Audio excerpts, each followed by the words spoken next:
Hola, bienvenidos a las clases de lengua para las escuelas secundarias. ¿Quién de ustedes no escuchó o no leyó un cuento de terror?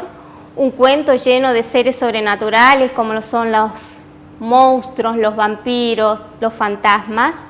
Esta literatura de la que les hablo, sin ayuda de modernos artefactos tecnológicos, como por ejemplo las películas en 3D, pueden asustar hasta el lector más valiente.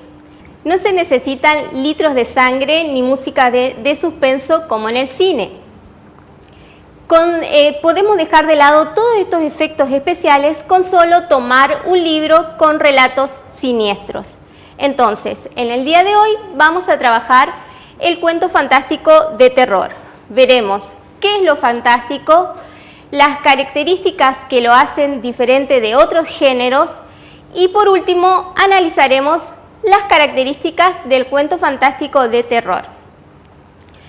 En cuestiones de normativa veremos cómo se escriben los adverbios de lugar: debajo, delante, detrás, encima, arriba, cerca, lejos, con respecto a los adjetivos posesivos mío, tuyo, suyo. Ahora sí, pasemos al desarrollo de la clase.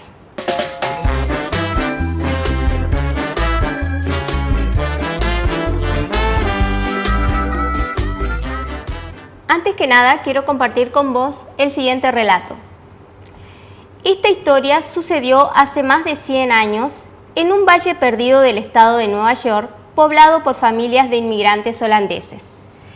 Tal vez por vivir en una región aislada y solitaria, la gente del valle era muy supersticiosa. Se contaban muchas historias de fantasmas y aparecidos y todos los habitantes del lugar parecían dispuestos a creer en lo que no se toca ni se ve. Pero el espíritu principal, y casi se puede decir que sus vecinos estaban orgullosos de su renombre, era el famoso jinete sin cabeza. Se decía que el jinete era el fantasma de un soldado de la Guerra de la Independencia, cuya cabeza había sido arrancada por una bala de cañón. Este relato es un cuento extraído del libro de Ana María Shua, que se llama La fábrica del terror. La escritora hizo una adaptación de un escritor norteamericano que basó su temática en una leyenda popular. Bueno, si tenemos que identificar el género literario de este cuento, podemos decir que es un cuento fantástico de terror. ¿Pero qué es lo fantástico? El diccionario define la palabra fantástico como lo que no tiene realidad, lo quimérico, lo fingido, lo irreal.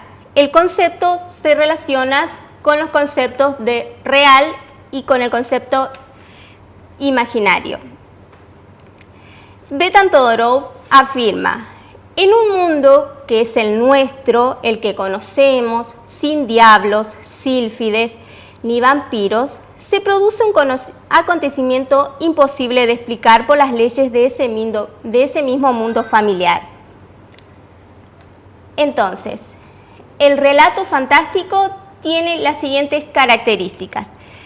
Presenta un mundo real habitado por personas reales que de pronto se encuentran ante lo inexplicable. Según Todorov, un fenómeno extraño puede ser explicado de dos formas: por causas sobrenaturales o por causas naturales. La posibilidad de vacilar es lo que crea ese efecto fantástico. Incertidumbre es la característica fundamental de estos cuentos fantásticos.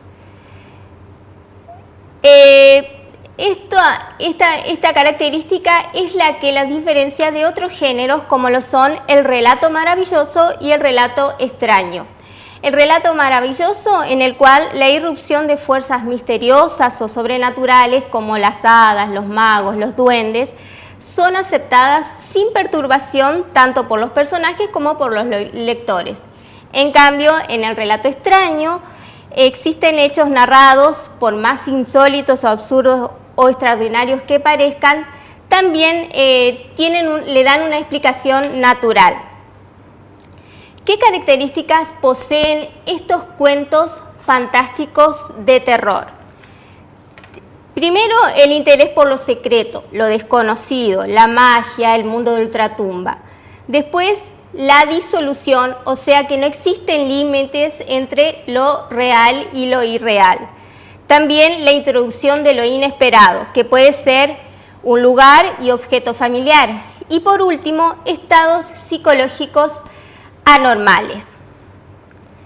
Es decir, que estos términos, desconocido, disolución, inesperado y anormal, expresan por oposición la existencia de otro ámbito que sería el conocido, el íntegro y lo normal. La dificultad por delimitar lo cierto de lo falso, lo real de lo irreal, es lo que se asocia con la vacilación, que sería la característica fundamental de estos cuentos fantásticos de terror.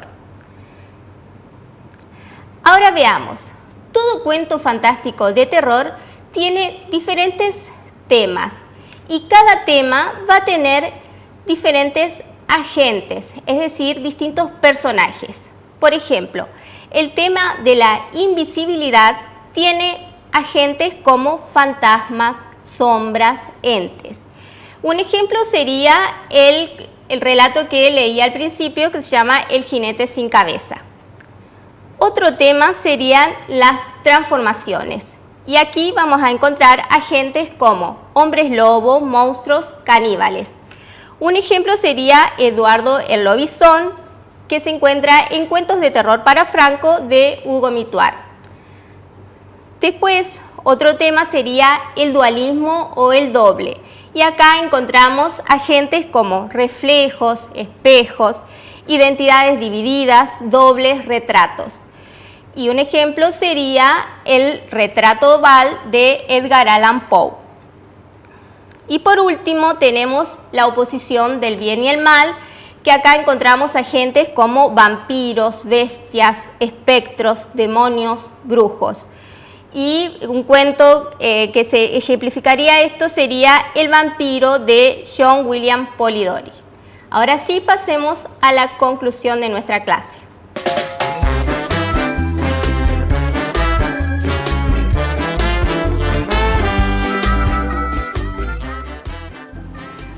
Hoy pudimos conocer un poco más acerca de los cuentos fantásticos de terror. Vimos qué significa el término fantástico. Además, vimos las características que tienen estos cuentos en relación con otros relatos como El maravilloso y el cuento extraño. También analizamos las diferentes características del cuento fantástico de terror con los diferentes temas y sus agentes. Ahora pasemos a las actividades. Reescribamos. Para esta actividad, primero quiero que leas el cuento El retrato oval de Edgar Allan Poe. Luego, revisa la descripción de la habitación donde se acomoda el protagonista y anota cuáles son los elementos que pueden relacionarse con un ambiente en el que se presenta el terror. Luego, analiza los agentes que expresan el tema de la dualidad o del doble dados en la clase de hoy. Luego, indica cuál de esos agentes es el que aparece en el cuento de Poe. En cuestiones de normativa, quiero que tengas en cuenta que los adverbios de lugar, detrás, debajo, delante, encima, arriba, cerca y lejos, no deben escribirse seguidos de los adjetivos posesivos mío, tuyo, suyo. ¿Por qué? Porque no es función del adjetivo modificar a un adverbio. Corresponde escribir la preposición de seguida de los pronombres personales mi, ti, si, nuestro, a continuación de los adverbios. Por ejemplo, estaba cerca de mí o pronto lo tuvimos encima de nosotros y no está bien decir cerca mío o encima nuestro. Esto fue todo por hoy, hasta la próxima clase. Pero no te vayas porque ya viene la profesora Laura con características de la población en América. Chao.